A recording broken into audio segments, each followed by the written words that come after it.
we're getting ready for training camp. And, always kind of hunting content, especially Cowboys content as we get closer. I mean, we've got Love of the Star. I think Zach and I got one of those going off tomorrow as well. We're going to probably handle that, probably take some fan questions. Love the fan questions. The mailbag questions are the best. Really love that. So all that. But anyway, I was doing some work, and I'm just always trying to find different angles.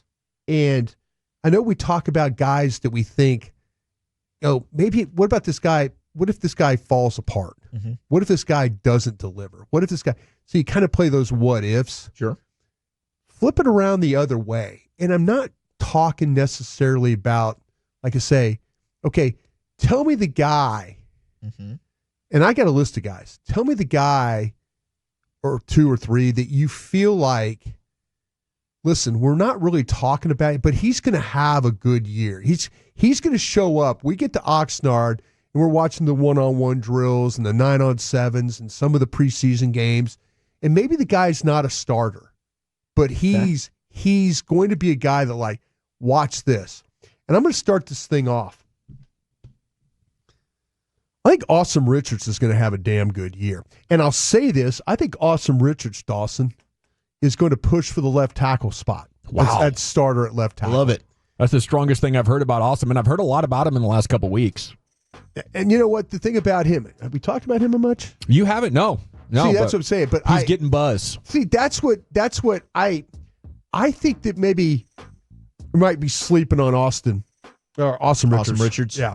He looked good in all his reps last year. Yeah. The problem, he had that ankle, unfortunately, but I thought when he had his opportunities, he played really, really well. I was impressed. I know, like we've heard, maybe he would prefer to play guard than tackle, but his tackle tape was good coming out of North Carolina. We were pretty excited about that pick, and he played well in place of Tyler Guyton last year at left tackle. Yeah, I kind of feel like that there is going to be, and I think the Cowboys are going to allow this. They'll actually say, "Hey, fight for the job." I think they're going to allow a competition for this job. That's awesome. If Tyler Guyton goes out there and doesn't do the job, and Awesome Richards is better at it, I'm feeling like these line coaches, these two new line coaches you have, are going to convince the head coach, we need to go with this guy. We need to find a way. And I think Awesome Richards is in the perfect part of his career right now, where he's kind of figured some things out. He kind of knows what he has to do to maybe get ready on a weekly basis. I think he's ready to be that guy. You get a coaching change to push out. Yes. Guyton sponsor. Yeah. Well, and in a way, I don't know if Mike Solari was really a huge Guyton fan. I think people in the scouting department were probably a little bit bigger. Okay. But Awesome Richards he's played guard. He's played tackle. Yep. He's shown plays where he's been really good at either one. It looked like he got stronger last year. I think we're gonna sit there in Oxnard and we're gonna be watching those practices and we're gonna go, that's a good rep. That's another good rep. Oh, they ran the ball outside right there. Oh, that was Awesome Richards on the block. I think there's going to be a legitimate competition at left tackle. I love that. I think that'd be awesome. Make him earn it, man. So sometimes they take the long road like Doug Free. Yeah. I think this year 3. They're looking for, not that Guyton's not an athletic guy, but I think they're going to, if Guyton doesn't show the ability to be able to secure edge, left side edge, or pass set and have some power out there, and kind of sit down and not get compressed. And all of a sudden, Awesome Richards is kind of doing the job, keeping the guy wide, and they're able to run the ball a little bit. I wouldn't be surprised. I'm not saying I wouldn't be. I should say, I think there's a legitimate shot for him. I really, really do. Well, that's great because they need options at left tackle. Like, we can be optimistic that Guyton's fixed his body and is going to take it more serious, and all signs are pointing in the right direction. But this gives you 2 shots at a decent player. All right, my next guy. I think Peyton Turner's going to surprise some people this year. Okay. And I say Peyton Turner because, Dawson, you're telling me, man, they got a log jam at edge rusher here. They got a log jam. I'm not thinking as Peyton Turner as my edge rusher. I'm not putting him in there with Sam Williams and Fowler and Micah and everybody else that's going to come, Ezaraku, that's come screaming off that edge. Dallas is going to have to figure out whether it's Marshawn Nealon, somebody's going to have to replace Tank Lawrence over there at left end. Setting that edge. Somebody is going to, these teams that are right-handed running the football, somebody is going to have to be able to man that left edge. I think I saw things in Peyton Turner with the Saints. He is not a bendy rush the passer guy. No, but he's a big body. He's a big body. He's long, and he's able to hold the point of attack. And I think to me, don't look at him as like, well, they've got a lot of these. No. I think he was brought here to give them some strength on the left side. I think they're looking for. We talk about how they drafted Marshawn Nealon to be the Tank replacement. Yeah, but they really didn't. They worked him on the right side a lot. I kind of like the option of maybe having them both out there together at end, and now you feel better about being able to set the edge and run defense because you're right. He's got 5 sacks in 4 years. That him getting after the quarterback ain't his strength. No. Don't look at him. When we start to talk about him at camp, it's like the 9-on-7 period, the run period, the inside period. Wow, that's a nice job of holding it up. Oh, they got that thing stuffed. Yeah. Oh, that was Peyton Turner over there. I kind of feel like that he has a different.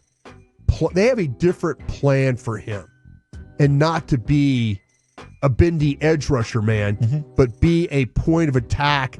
Let's be stronger when teams are trying to run the ball on the edge off their right side. Agreed, yeah. Okay.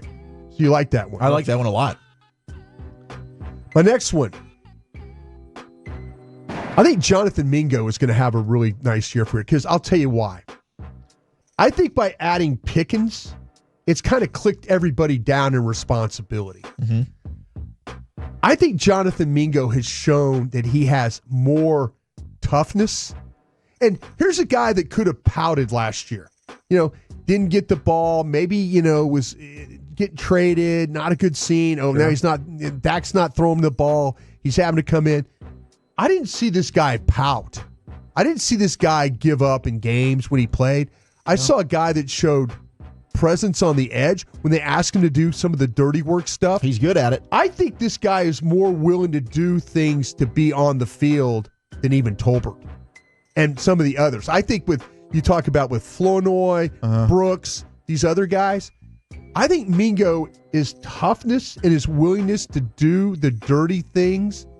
But also, I think with Dak throwing him the football and him not having to be pressured to maybe be the second wide receiver here, he could be the third wide receiver.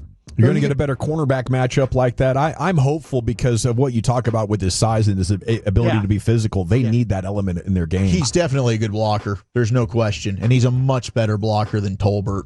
I mean, that's night and day different. See, this is where I just see a guy.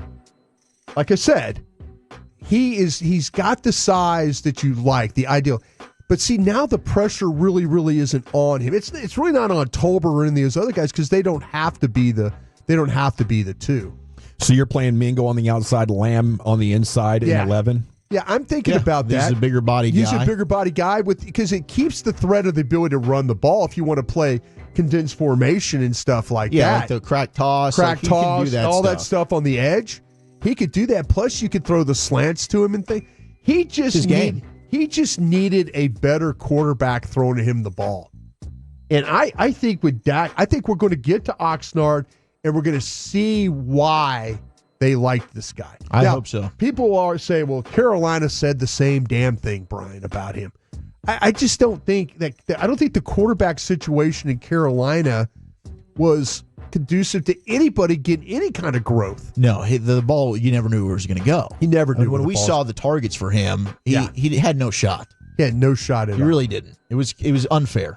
So you think Dak puts him in a position where he can produce 50 or 60 catches, 700-800 yards? Man, I don't know if it's going to be that many, but I will say this. I will say that it's going to the way that he contributes is going to be better than maybe and last year, Tolbert had a lot of touchdowns, but he had some games where but he had some games where he wasn't a factor.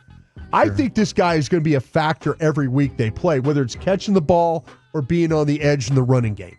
that's where I think this guy is going to be a guy that they're going to want to keep on the field. Good stuff, Brian. Anything else? Mine? Just one more player. One more. Let's get one more in. Real quick guy. Dak. I think no, Kenneth Murray. Oh, Hey, okay. man. I think Kenneth Murray is going to be. I think Kenneth Murray is going to be the guy that if you look at what happened at Tennessee, I think scheme bad. Yep. If you look at the Pro Football Focus ratings for the Tennessee linebackers, every one of them were down. Every one of them are down. I think that was a scheme-related thing. I think Kenneth Murray, he's shown the ability to play downhill. I think he's going to thrive in the way that Matt Eberflus uses I've been him. very bullish on his I am his very excited opportunities about as well. him. Those are my guys. Appreciate it there, Dawson.